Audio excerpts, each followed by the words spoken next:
Cooper Clever 1972 here. Of course, you know me as Brian. So, as you might know by looking on YouTube or Facebook or whatever, that Barnes & Noble is currently having a sale on Criterions for 50% off.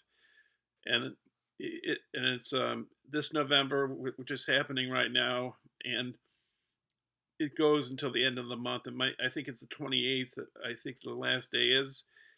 Um, so I thought I'd have some recommendations to give you, so you know if you're thinking of which one to buy, maybe I could give you some good recommendations.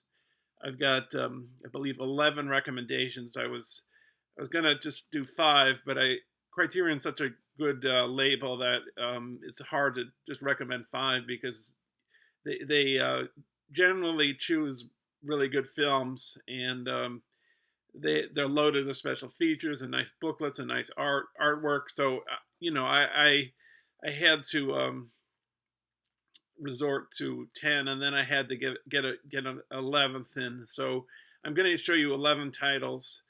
I'm not sure if I'm going to post pictures in while I'm showing you this video, because that'll be time consuming, and if I do that, then it might take another day or so before that's done, editing wise, and then the sale will get day by day. It gets closer to the end, and I don't know. I guess I have 2 weeks or something before the sale ends, so I'm not sure. I'll think about it as I'm doing the video. Today is the 15th. Well, it was Monday. It's Tuesday now. It's 12:13 in the 12:14 in the morning now. After midnight. So I'm going to do this. I'm doing this video, and also Criterion, not Criterion. Barnes and Noble is having a sale on Arrows, also 50% off this month, and it ends the same at the end of November too. I believe November 28th. I think. Arrow's sale started a little before Criterion's. I thought of doing a separate video showing Arrows I'd recommend, and maybe I'll do that. I'm not sure, so be on the lookout for that. I'm not sure if I'll do it, but I'm letting you know if I do, I will, if I decide to, because there's a few like I thought of recommending some Arrows. So anyways, let's get to these Criterions. So one of the types of Criterions that Criterion issues are these box sets called Eclipse box sets. So anyways, one of my favorite directors is Rainer Werner Fassbinder, and there's this Eclipse box set called Early Fassbinder, and it's got movies like Love is Colder Than Death, Katzelmacher, Gods of the Plague, The American Soldier, and Beware of a Holy Horror. They're just there's with the Eclipse sets, there's no special features. There's like a little essay. I don't know if it's an essay, like a little synopsis on the inside of the case of each movie. I think in the case of Eclipse box sets, they're all DVDs, but I'm not positive on that. Yeah, I mean, I could recommend other, Eclipse box sets, like Ozu, early, is it silent? Yeah, 2 silent Ozu movie Eclipse box sets. There are other ones. There's Pearls of the Czech New Wave. There's the films of Larissa Shepetko. But I'm trying. Oh, that made me think of another movie. I gotta recommend that too. I'll be right back. Okay, so I'm gonna show in just a second, but I want to continue with Fassbinder for a second. Fassbinder's made a lot of great films, but maybe this was one of my favorites. I mean, World on a Wire is good. I could recommend that. And I could recommend one I showed on the early Fassbinder box set, Beware of a Holy Horror. But I'm gonna recommend this one, Bitter Tears of Petra von Kahn. It's not in the original Blu-ray case. I peeled the wrapping off of the Blu-ray case, so I had to put it in this DVD case. But the restoration's been supervised by Michael Bauhaus, who was a cinematographer, and then he would later work with Martin Scorsese on films like Goodfellas, and he started with Scorsese on the After Hours. You have interviews with Bauhaus and the actors Margit Cardensen, Eva Mates, Katrin Schock, and Hanna Shigula. Hanna Shigula, she was really attractive in those days.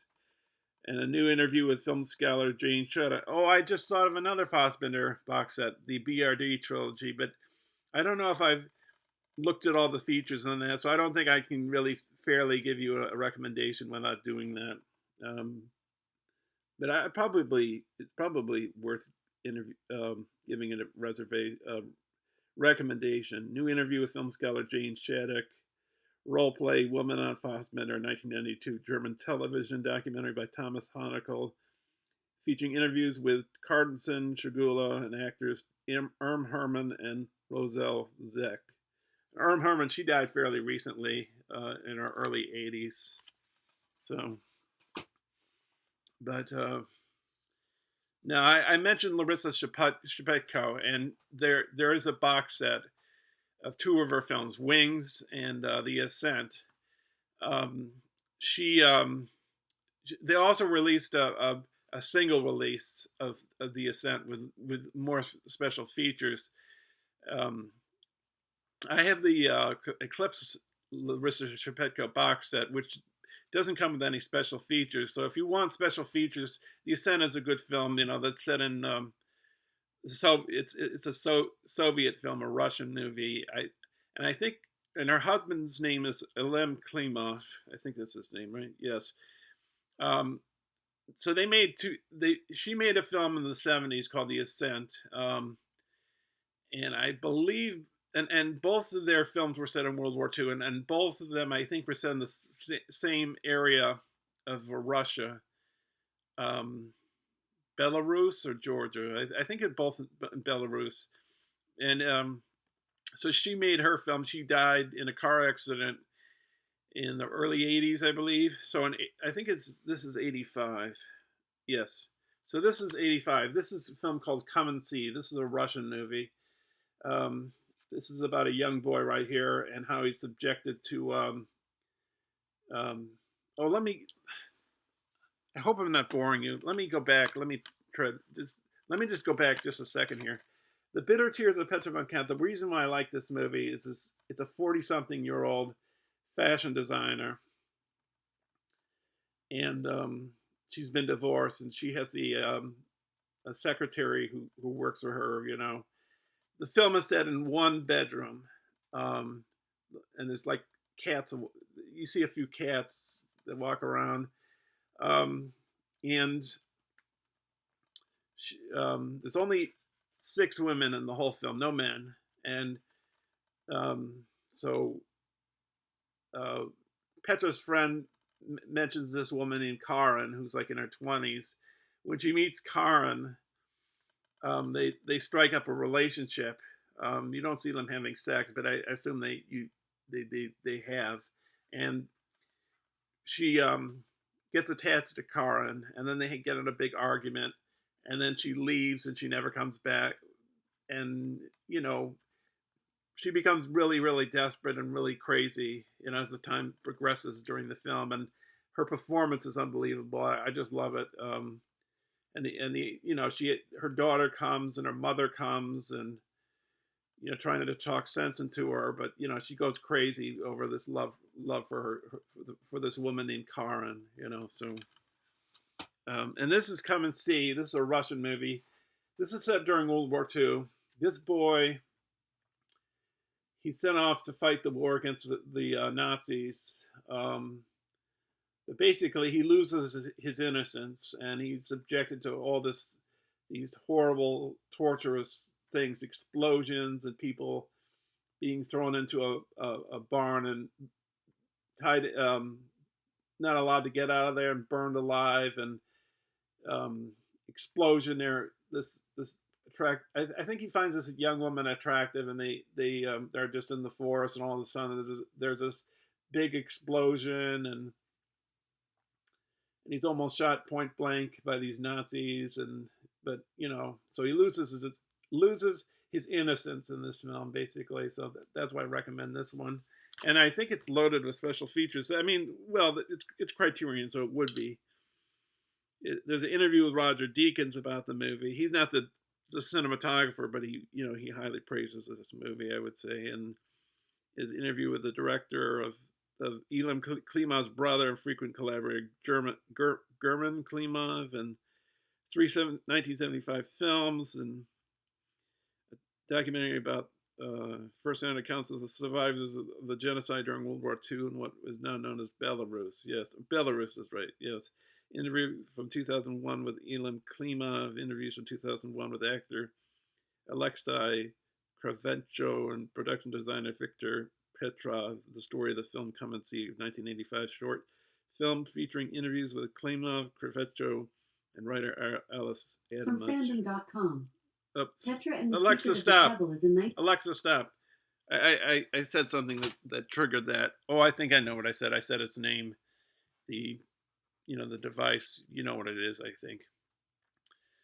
And that made me think of another film. See, this triggered another movie, Ivan's Childhood by Tarkovsky. I highly recommend that. Yeah, let me I know I'm recommending now 12 and now 13. Let me just get that one. Okay, so it's impossible to recommend just 5 or 10, basically, as you can see. But I'll put the brakes on with this title, and then the other ones I originally intended. So, anyways, this was Ivan's Childhood by Andrei Tarkovsky. It's his first feature. It's very different from his other ones because I would say that most of his films are very long. They consist of very long shots. The shots, like, he literally has like a 7-minute shot with no cuts, like in Andrei Rublev or Stalker, But in this particular movie, which was his first, it's sort of not like his other movies, because I think there's more cuts in this, if I'm not mistaken. But I don't know. Maybe I'm wrong on that. The sound design is beautiful in this film. It's about a young boy, a Russian boy. He loses his parents, and basically he's a scout for the Russian army, and then he's like, he has to find where the Nazis are, to sort of help the Russian soldiers, like go after them. It is appreciation of the director, featuring Vida T. Johnson, and co-author the films of Andrei Tarkovsky, A Visual Fugue, new video interviews with actor Nikolai Berleyev and cinematographer Vadim Yusev. I guess that's it, but it has a booklet. But I love this movie. Now, Bresson, he's made a few really good movies. Diary of a Country Priest, Pickpocket, A Man Escaped. But I thought I'd recommend this one, which I think was his last movie. I don't know, maybe people forget that he made this, but it's called L'Argent, which what does that mean? Money, I think, in French.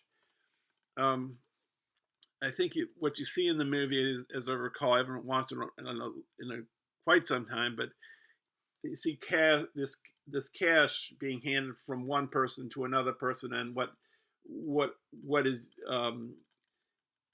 the cash is used for by each character, and I find it really fascinating and interesting. It's 1983.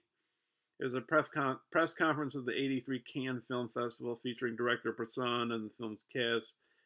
L'Argent, A to Z, a new 50-minute video essay by film scholar James Quant. So, L'Argent. And so this one is from a Polish director, and it's one of my favorite Criterion box sets. It's the Colors trilogy, Blue, White, and Red. White is one of my favorite films of all time. I like Blue a lot too. Red's not bad, but I like Blue a little bit better than Red, and White I love. I just love what happened, how the main character finds out a way get back at the woman that divorced him, basically. So and Blue, Blue in that film, the Juliette Binoche character, she loses her daughter and husband in a car crash, and she's trying to deal with that. And then Red is about I can't pronounce his name, Jean-Louis Trignot, who's been in some movies like Bertolucci's The Conformist. He's been in The Great Silence. He's been in some other significant films. And this is loaded with special features.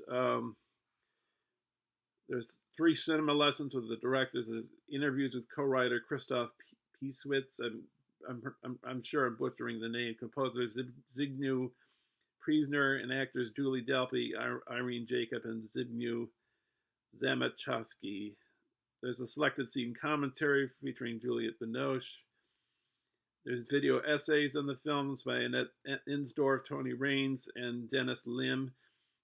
Speaking of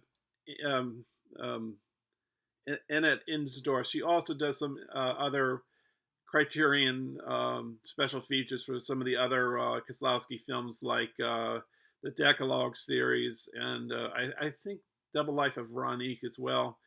Maybe Blind Chance, I can't remember, but on my channel, I did a review of the Decalogue a few years back. I think it's got around 1,000 views. I don't know if everybody watched it all the way through to the end, but it's got it's like an hour-long video. Anyways, there's a full-length 1995 documentary on Kieslowski. There's 3 Kieslowski short films. There's interview programs in Kieslowski's life and work, featuring film critic Jeff Andrew, Binoche filmmaker Ignacia Holland, cinematographer Slamar Idziak, Insdorf Jacob, producer Maren Kermotz, and editor Jack Witta. Behind-the-scenes programs for White and Red, and a 1994 short documentary on Red's world premiere, original theatrical trailers, and a booklet. So, and I'll show a little bit of some of these, but like I don't want this video to go on too long, because but this is a really nice booklet with it, as you can see. It's got Kieslowski on the front there. Kieslowski died in, I think it was 1995. He was a chain smoker, and he got lung cancer. Yeah, but and the colors of that it's referring to is the French flag, fraternity, loyalty, and something else. Yeah, this is white right here. This guy is the main character, and this guy helps him out. It's really good. I love that movie. I love how it ends. But yeah, I think that's Red right there. Yeah, that's Red.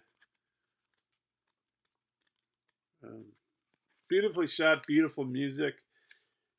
I think you'd swear the music sounded like something that was scored, in the 1700s or 1800s. Like, it sounds like that kind of classical music, but it was actually done in the present day, So, and his co-screenwriter was a lawyer, I believe. That's what he did as a job. But yeah, there's Blue. And some of these movies, I like this one, I have DVDs of. I still have a large collection of DVDs. I only started collecting Blu-ray starting in 2014 when I got a flat screen television. So so I don't like to upgrade too much, and I don't feel the need to upgrade all the time. So yeah, so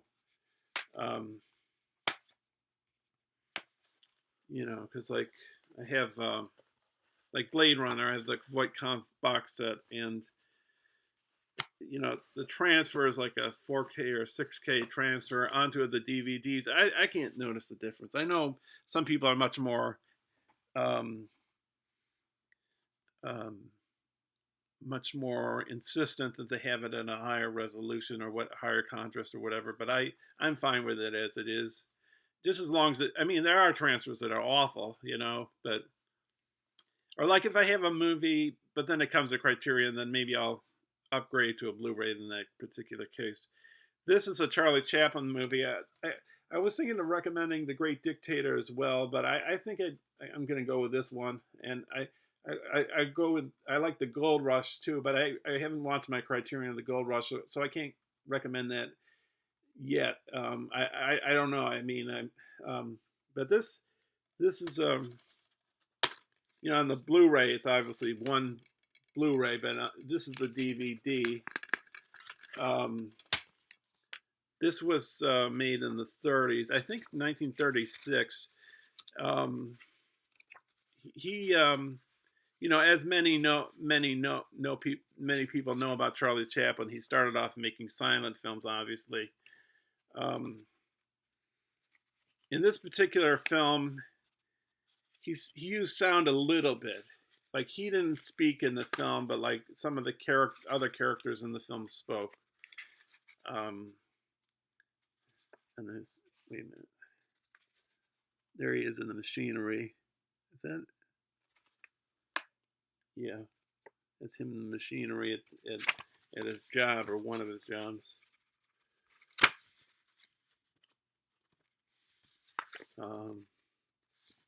And one of his, I don't know if it was his wife. It was, I think it's one of his girlfriends. Paulette Goddard, maybe. I think it was Paulette Goddard that's in the film with him. But yeah, but I think this film is kind of important because it's addressing things like unions. Because at the time when it was made, the Great Depression was happening, or they're slowly getting out of the Great Depression. There are people having strikes. Workers having strikes, and so I think it's more than just an entertaining movie. It's addressing certain issues and things, but it's also entertaining, and there's interesting things about it, like the special effects. There's audio commentary by the Chaplin biographer David Robinson, visual essays by Chaplin historians John Bankston and Jeffrey Vance, and the film's sound effects and the visual effects by Craig Barron and Ben Burt. Craig Barron, who worked for ILM. Like doing, I think he worked on some of the Star Wars movies, and then Ben Burt, he did some of the sound design for like the Star Wars films. Interview from '92 with Modern Times music arranger David Raskin, and then the disc two, All at Sea, home movie featuring Alistair Cook, featuring Chaplin and actress, Paulette Goddard. A Rank, earlier Chaplin movie, another short Cuban movie documentary about these Cubans watching modern times. Chaplin Today, a program with filmmakers Jean Pierre and Luc Dardenne. So with these Chaplin Criterions, they have that Chaplin Today program. Like I think every single one of them has it. Sort of like the Akira Kurosawa ones. I know again, like Kiru, I could recommend, or Throne of Blood. There's another person on YouTube that I watched today, and he recommended Ikiru. He's a British guy, and I can't remember his name. Is it Bristolian Dave? I can't remember his name, but he was recommending Ikiru, so I second that too. I see that's the thing. One thing leads to another, and I'm thinking of another movie. Like I don't think of any Japanese films here. I like Japanese films a lot. Well, I do have two films here that are. One is made in South Korea, and the other one is set in China. So, anyways, let's get to the next one. This is my favorite Fellini movie, La Dolce Vita. I have this by itself, and then I have it in the Essential Fellini box set. So you have to deliberate whether you want to buy the Essential Fellini box set, which is a little more expensive, but it doesn't have all of the Fellini's films, but has a large portion of them, and it has 2 booklets that it comes with. This has a nice visual essay in here, um, and interview with filmmaker Lena Wertmuller, assistant director on the film. Um, interview with the scholar David Forgotz about the period in Italian history when the film was made. Interview with Italian journalist Antonello Samo. Interview with director Federico Fellini from '65. Interview with Marcello Mastroianni from the early 1960s. Felliniani, a presentation of La Dolce Vita with Efremov from the collection of Don Young. And then the visual essay by filmmaker Kugonga. I don't know. But there's like this one really special feature in here that's really, really cool. Like, that tells about like going from the end of the film back to the start and how it relates, and how the middle of the film, the Steiner's wife, she's sort of staring at the audience, if you will, and then you see that at the end of the movie, the young girl stares into the camera, sort of reminiscent of what's that movie? 400 Blows. At the end of 400 Blows, the Jean-Pierre Léaud stares into the camera. Godard, that's another film director I can recommend. I know that's Truffaut, but they were both in the French New Wave, and Jean-Pierre Léaud was in some of Godard's films. And then Summer with Monica by Ingmar Bergman. I'm not recommending. I like that film a lot. I recommend that, but I'd be here all day if I was talking about every single movie. And there's an Ingmar Bergman cinema box set. It's a pretty hefty price, but it's got a lot of his films. It doesn't have all of his films, but it has almost all of them. It's like missing, I don't know, 4 or 5 or something like that of Fellini's film. Not Fellini's. Ingmar Bergman's films, like Face to Face, for example. It doesn't have that. So, anyways. Here's a film from Iran, or not? What? No, it's a box set from Iran. So it's 3 films from Iran. It's this nice packaging, as you can see here. So as you open it, first one's Through the Olive Trees. I don't know if I have this set up right.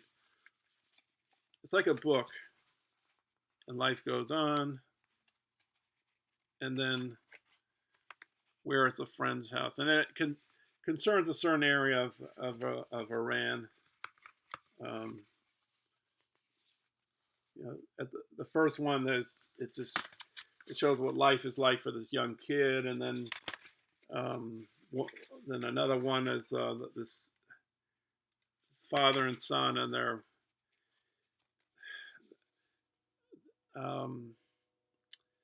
there's an earthquake that hits the area at a certain point, and so that alters the landscape of this area that the film is talking about. And then there's another. Well, there's 3 films, and they sort of like focus on that one area of Iran. I think it's the second movie, if I'm not, or maybe it's the first. When the father in the film is driving down the highway, and there's all this construction and everything, and at that point in time when that film was made, Iran had just finished their war fighting Iraq, that's complicated. America had helped the Shah, I think, with the oil. See, I don't know. I haven't read up on all this. Other people would know better. So, but I think Iran had a democratic government, and then America, it was like the CIA supported a coup or something like that, and they had the Shah in power, and the Shah they had the Shah because like of oil, and he wasn't very popular with the Iranian people. Um, so they overthrew him, and Ayatollah Khomeini came into power, and it became a theocracy. So and then the U.S. because they want because of the fact that Iran was against the U.S. we gave weapons to Iraq to fight Iran. So it's a yeah, it's a messy situation. Okay, so this next one is from my favorite director. I could recommend Doctor Strangelove, and that's a good one. That's a really good one, but I'm going to go with this one, Barry Lyndon, which is sort of one of his like lesser known. It's not Kubrick's films. Basically none of them are lesser known, but like this is one like maybe like one of the more unsung ones. It's a period film. He waited. This was before CGI. This is before digital cameras. You know, before all that. At that time period, you had to use. Well, there weren't fast film stocks like there are today, and the cameras weren't high definition. So he bought Mitchell cameras that weren't being used anymore because at that time period, I believe people were using Panavisions and maybe Airflex cameras. Kubrick used Airflex quite a bit, I think. Well, he used Panavision on 2001. I think he used Airflex quite a bit on Clockwork Orange. But he wanted to shoot a natural light, like in candlelight, without using extra lights. I think that's a characteristic of Kubrick's most of his films. He doesn't like to use artificial light. He likes to use light that's like part organic with the environment that you see it in the film. So Barry Lyndon, he found out about these lenses from NASA called Zeiss lenses. Maybe they're Swiss, and they were being used on satellites to like see the universe better, and so they have wide apertures and that allow a lot of light. So he used it for this movie. So he would wait for days and days and days to get the right shots, like outdoor shots, the right colors in the sky and the right clouds, or if it's raining or sunny. So this, like a lot of Kubrick films, they took forever to make. So there's a documentary featuring cast and crew interviews, as well audio excerpts from a '76 interview with director Kubrick, and he did very few interviews because I guess he didn't see the need for them. He was like saying, "Why do you need to interview me? Doesn't this film speak for itself?" New program about the film's groundbreaking visuals featuring focused Polar Douglas Milsom and gaffer Lou Bogue, as well as excerpts from his '80 interview with cinematographer John Alcott, who was a cinematographer for the film, but technically Kubrick was a cinematographer. He handled like every single aspect of the film. Like like with Clockwork Orange, he like knew the advertising how to advertise Clockwork Orange better than the executives at Warner Brothers. And when he made Clockwork Orange, it was going to be the highest grossing Warner Brothers film, but because of his family getting death threats, he asked for it to be pulled out of the theaters. And so My Fair Lady stayed as the highest grossing Warner Brothers film. And I don't know if that's the case anymore, but at the time it was. New program featuring historian Christopher Frayling and Academy Award-winning production designer Ken Adam. Ken Adam designed a lot of the James Bond movies like Dr. No. He did Goldfinger. He did Moonraker. The Spy Who Loved Me. Diamonds Are Forever. New interview with editor Tony Lawson. French television interview from '76 with Ulla Britt Soderland, who co-designed the film's Oscar-winning costumes. Interview with critic Michel Simont, a French critic. New interview with actor Leon Vitali, who became his assistant after that. And I only knew recently from a friend of mine that Leon Vitali after he became his assistant. He assisted with Danny Lloyd during who played Danny Torrance in The Shining. He helped with casting that and taking care of him on that one. But I found out that he was in Eyes Wide Shut, and then I learned not only was he the guy that was in that Pope outfit and the orgy scene in the mansion, but he played other roles too. So I had no idea that was him. He just died recently. He was like 75 or something like that. New piece analyzing the fine art inspired aesthetics of the film with curator Adam Eager, trailers, and an essay in there.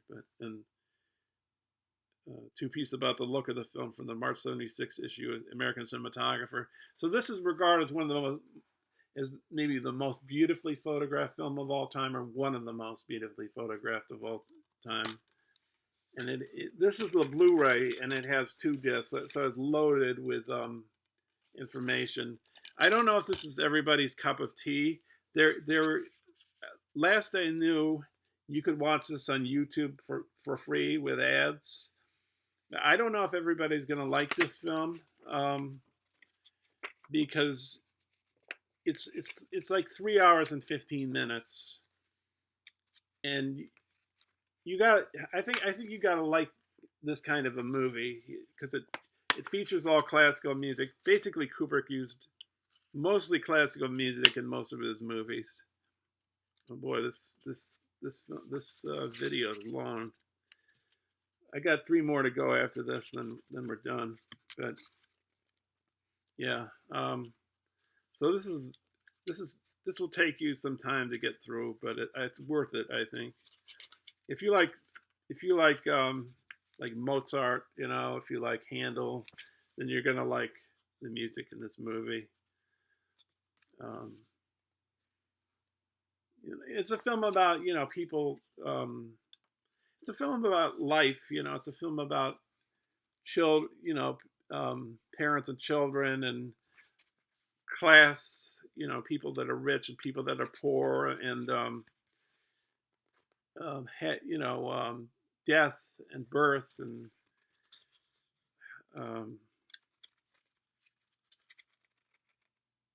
love and hate, and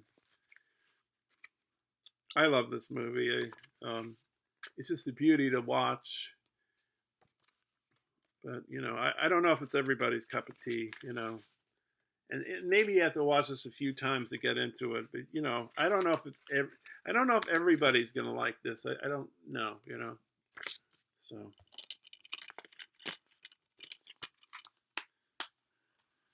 this film I love. This was like a recent Criterion that I've bought, and a few sales back. I watched. I saw the film first on Hulu, and it's won Best Picture at the Oscars. It won the Cannes Palme d'Or. It's won all over the world, tons of awards. It's from South Korea. It's a film by Bong Joon-ho called Parasite, and that's like Morse code right there. That's what that's indicating. I've met Bong Joon-ho at the Jacob Burns Film Center in Pleasantville, New York. He signed my Host DVD. I've seen a few other movies of his. I've seen Snowpiercer. I've seen The Host. When I met him, I think it was the film Mother he was showing. So I didn't really talk to him. He just signed my DVD. And I think there's another movie. Oh yeah, Oakja by him that I haven't watched yet. I watched Memories of Murder. That's pretty good, but Parasite is really unbelievable. Before I say why I like it, I'll just say like why this is a very good Criterion is they tell you how the sets were designed. Like how they have the poor family in like a set. Like I don't know. I assume a lot of people have seen this already, but like what happens to their family at the end of the movie, like what they used a tank in the movie, a, a, um, a water tank, and then the rich family who hire the poor family without knowing who they are exactly, not knowing that they're really impoverished. Their house, um, even though you see it in the film, that was like CGI, like the second floor when they shot it, that wasn't there. They CGI'd that in, and yeah. So, but I think it's interesting because it's showing like the well. Let me before I say that. Yeah, so it's like showing all the technical aspects of making the movie. It shows a film in black and white. It's showing like how they use the cameras and just unbelievable special features.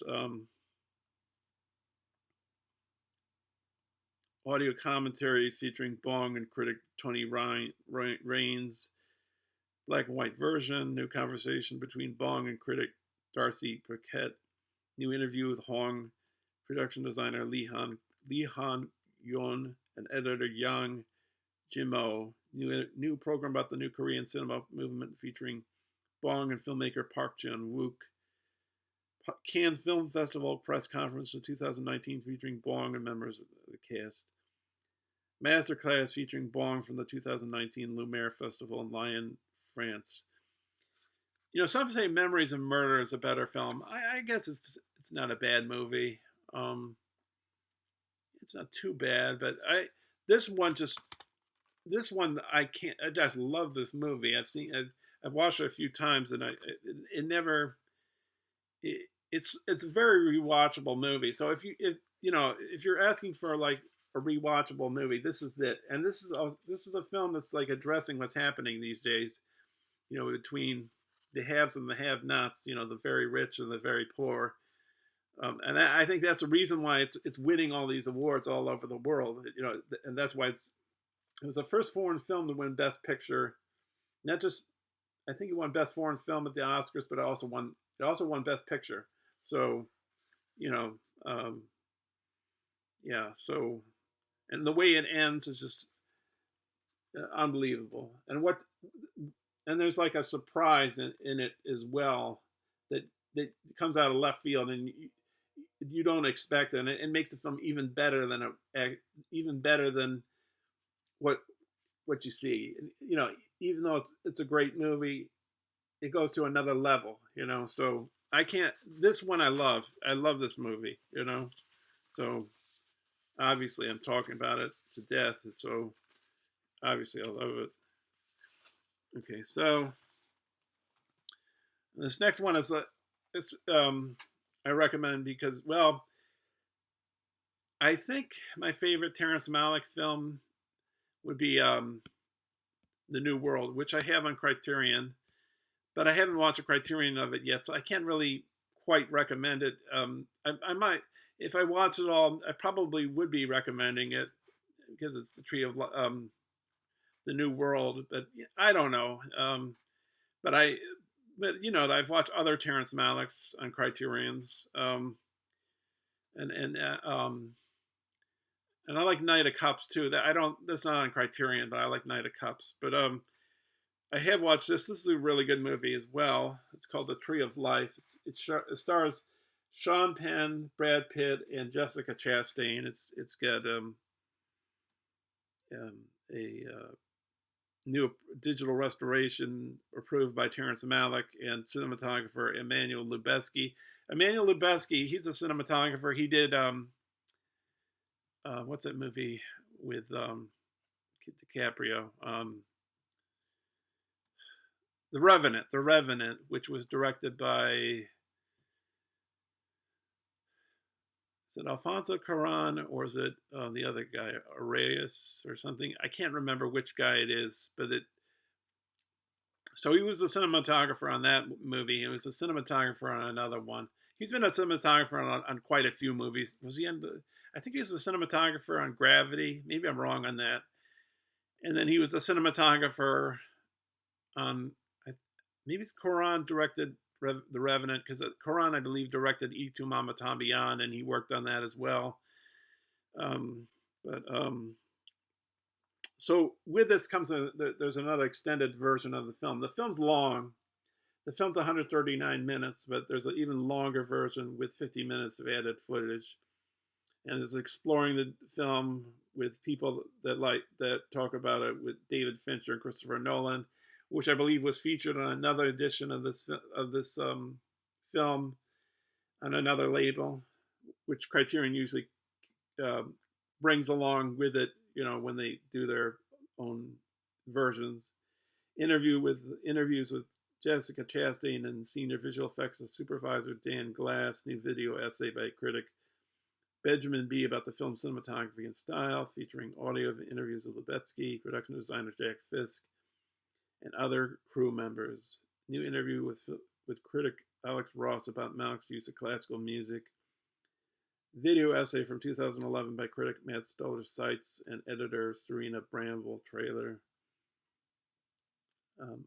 I think there's a lot of special features on here. Let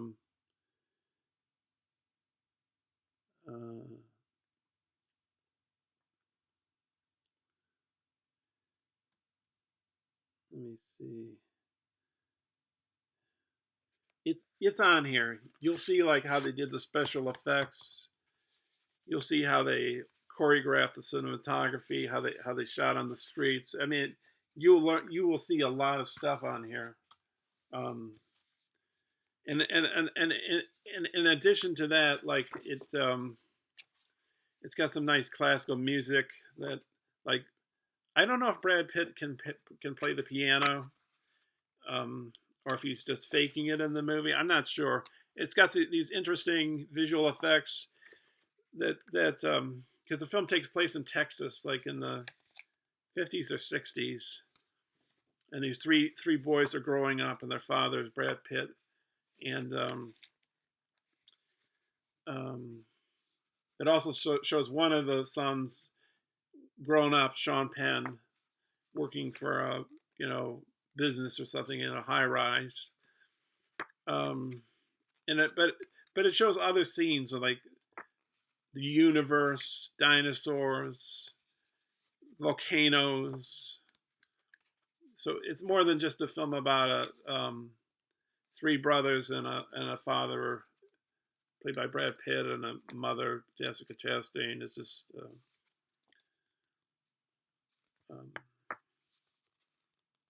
I think Terrence Malick is religious or spiritual or what have you. I mean, I'm an atheist, but I don't think you'd really need to. It's just a great experience to watch this. I can't understand why I don't see the list of things on here. Maybe it does say, maybe when you go into the actual Blu-ray itself. But I shouldn't say maybe. It is there. These special features are there. It's loaded with special features, so that's the reason why I recommend it. And it's a great movie, and it's another movie that's rewatchable. So that it's kind of poetic, So I don't know if everybody will dig this kind of movie. Terrence Malick is known for making movies where he has characters talk and talk and talk, like voiceover narration and this sort of poetic narration, So yeah, Tree of Life, and this is the sort of towards the end of the movie, this particular scene. And the last one I will recommend is this one. I might have recommended this before in a previous video. I'm not sure. But this is one that, like, if you ask me, like, what is one Criterion, like, off the top of your head that you could recommend to me point blank, this is it. The Last Emperor by Bertolucci. This came out in 1987, I think. Yes, 1987. Won Best Picture. This is a really, really good movie. It's about the last emperor of China, Eisenjura Puyi. And basically, he has no control over his life. It's a true story. first off, when he's a boy, he becomes the emperor after. Oops, I don't want that to fall out. He becomes the emperor after, I think, the first emperor dies, and then the, the woman empress. I can't remember her name, but I think she was regarded as not a very nice woman. But she immediately makes him the emperor, and then he finds out that he's only the emperor in name only. Like the Chinese nationalists really run the country. He's just like a decoration, if you will, or what have you. And then then World War II comes, and then the Japanese occupy China, and he becomes a puppet to them. They make him an emperor, but basically just a symbol of an emperor. They don't really give him any power. And then he tries to escape to Russia, because he doesn't want to be caught by the communists, but the Russians at the start of the movie are put them in the train to come back to the Chinese. So my screen went blank for a second there, so I got to turn this back on. I'm just hitting my password to get back on here. Okay, so anyways, yeah. So he ends up, and it's told in flashbacks, and from present to past. Present being like the 1960s, and he's put in a Chinese re-education camp, and he really finds peace towards the end of his life. Instead of being a big name, he's becomes a gardener. So I know that's kind of a spoiler, but it's beautiful. The cinematography is beautiful. The production design, and some of the shots, some of it was shot in China, some of it was shot, I think, was it Italy, or was it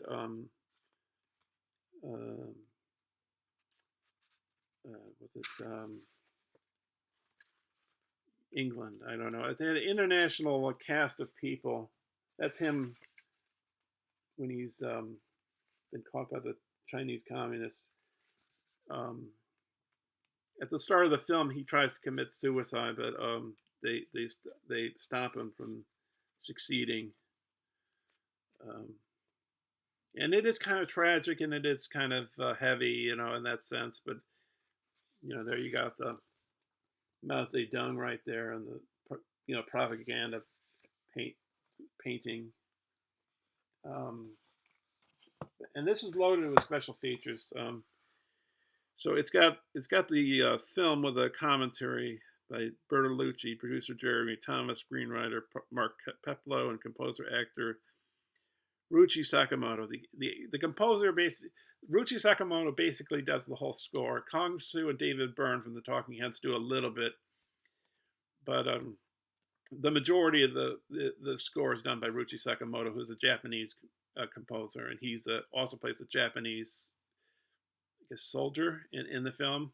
The second disc has the television version, which is a little bit longer, maybe 50 minutes longer, I think, something like that. Part 3 supplements Italian traveler Bernardo Bertolucci, a 53-minute film by Fernand Moskowitz, tracing the director's geographic influences from Parma to China.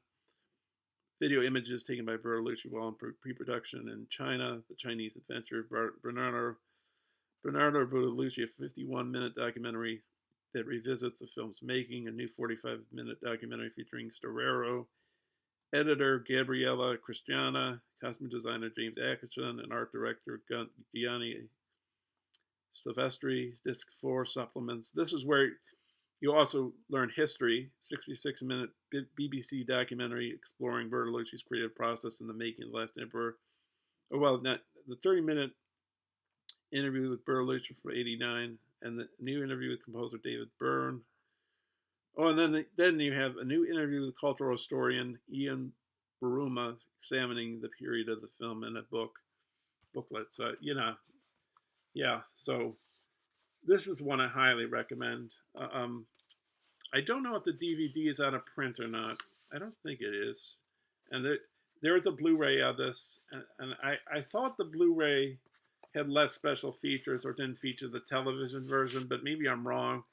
Because Blu-rays contain more information on a disc, so maybe it's more condensed. Well, not condensed, but like it's on less discs. So maybe it has everything that the DVD has. I don't know, but this is the one if you ask me point blank which Criterion to get, this is it right here, Last Emperor. So, and it had a um, um, international crew and cast. It had Bertolucci, who's an Italian director, who's directed films in Italian, but this one's spoken in English. He's a Chinese, Japanese actors. Jeremy, what's his name? Peter O'Toole, Lawrence of Arabia. He's in this. He's a teacher.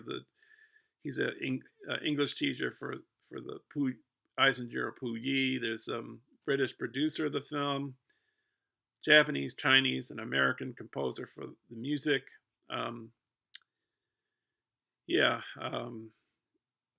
Italian set designers, I think, and Vittorio Storaro does beautiful cinematography. He did Apocalypse Now and The Conformist. The Conformist he did for Bertolucci. And all right, so I talked enough. So those are my recommendations. I may or may not put some links down below this video with other videos I've recommended in the past of what to get on YouTube, on Barnes and Noble, what to get during the sales. And there is one video that has a lot of views. It's like 200 something views, or I just show pictures of what Criterions to get. So all right, I'm gonna stop talking. Thanks for watching, and happy buying. Bye now.